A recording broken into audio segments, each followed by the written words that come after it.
Louvado seja nosso Senhor Jesus Cristo, para sempre seja louvado.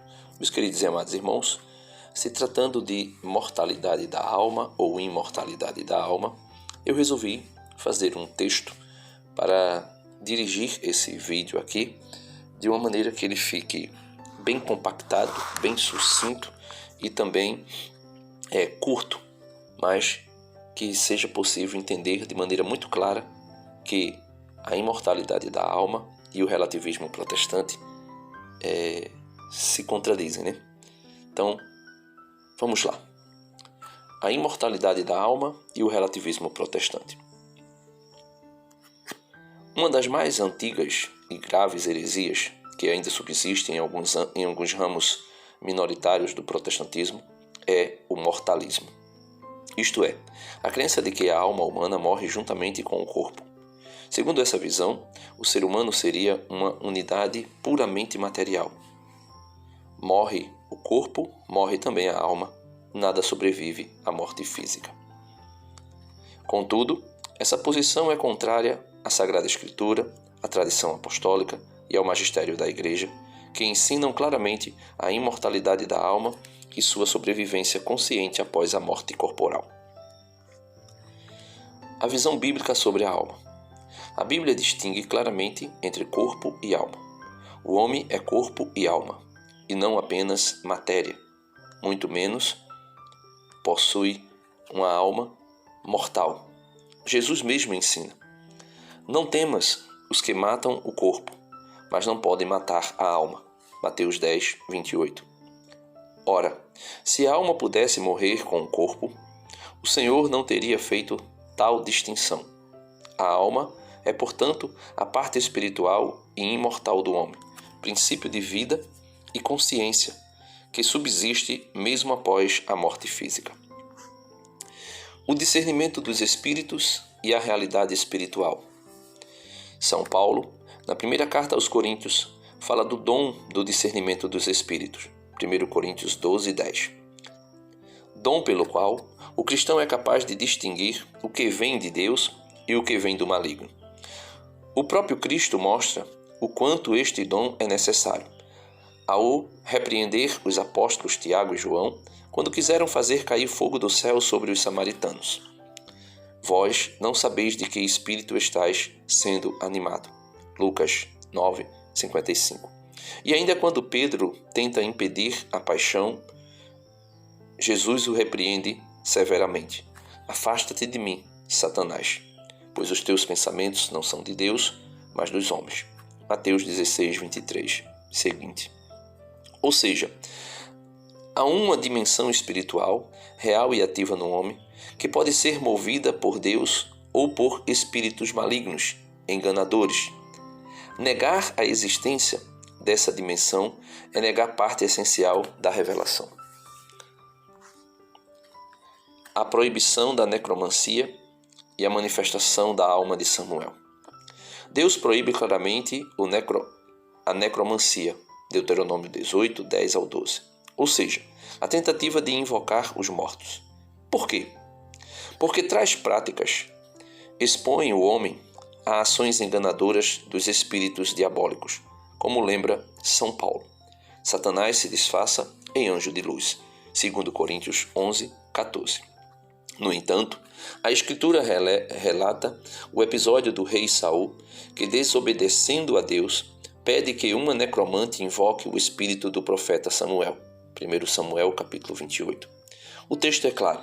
O autor sagrado repete diversas vezes: Samuel disse, Samuel subiu, Samuel falou, mostrando que se tratava verdadeiramente da alma de Samuel, e não de uma ilusão criada por Satanás.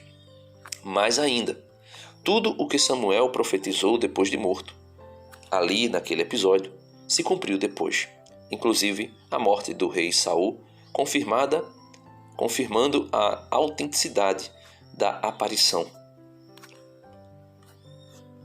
O livro do Eclesiástico, um livro deuterocanônico, confirma esse fato. Mesmo depois de morto, profetizou Samuel. Eclesiástico 46, verso 20. A transfiguração e a aparição de Moisés. Outro texto clássico e bem claríssimo está na transfiguração de Jesus, Mateus 17, de 1 ao 7, ou em outros textos sinóticos, Lucas e Marcos. Quando Moisés e Elias aparecem, conversando com Cristo diante de Pedro, Tiago e João, Elias foi arrebatado vivo, mas Moisés morreu, Deuteronômio 34, 5. Ora, se Moisés aparece ali, é evidente que sua alma sobreviveu e pode manifestar-se, pois não há, em toda a Escritura, nenhuma passagem que diga que Moisés foi ressuscitado antes da ressurreição de Cristo. Alguns protestantes tentam usar Judas 9, onde Miguel disputa com Satanás o corpo de Moisés, para afirmar que ali houve uma ressurreição. Mas o texto não diz isso. É uma interpretação inventada, extra-bíblica, que contradiz o sentido do episódio de Judas 9. A incoerência mortalista e o testemunho de Cristo. O mortalismo é, portanto, um relativismo teológico dentro do próprio protestantismo. Uns protestantes afirmam a imortalidade da alma. Outros protestantes negam completamente a imortalidade da alma. Mas Jesus Cristo, o Verbo encarnado, deu testemunho definitivo da vida após a morte ao dizer ao bom ladrão: hoje mesmo estarás comigo no paraíso. Lucas 23, 43. Texto que os mortalistas corrompem, adulteram, para dizer que Jesus não disse o que está dito. Ora, Jesus só ressuscitou ao terceiro dia. Se naquele mesmo dia o ladrão estaria com ele no paraíso, então a alma daquele homem sobreviveu à morte corporal e foi imediatamente ao encontro do Senhor. A Escritura, portanto, não deixa dúvida. O homem possui uma alma espiritual e imortal, criada por Deus e destinada à eternidade. A autoridade da Igreja e a unidade da verdade. Os católicos não seguem interpretações individuais ou doutrinas particulares. A revelação divina é única e se manifesta de 3 formas inseparáveis. 1. A Sagrada Escritura. 2. A Sagrada Tradição Apostólica. 3. O Magistério da Igreja. É somente a Igreja, coluna e sustentáculo da verdade, 1 Timóteo 3,15, que pode autenticamente interpretar a palavra de Deus e guardar a fé apostólica sem erro. Fora dela, surgem contradições, divisões e relativismo doutrinal, como o próprio mortalismo demonstra.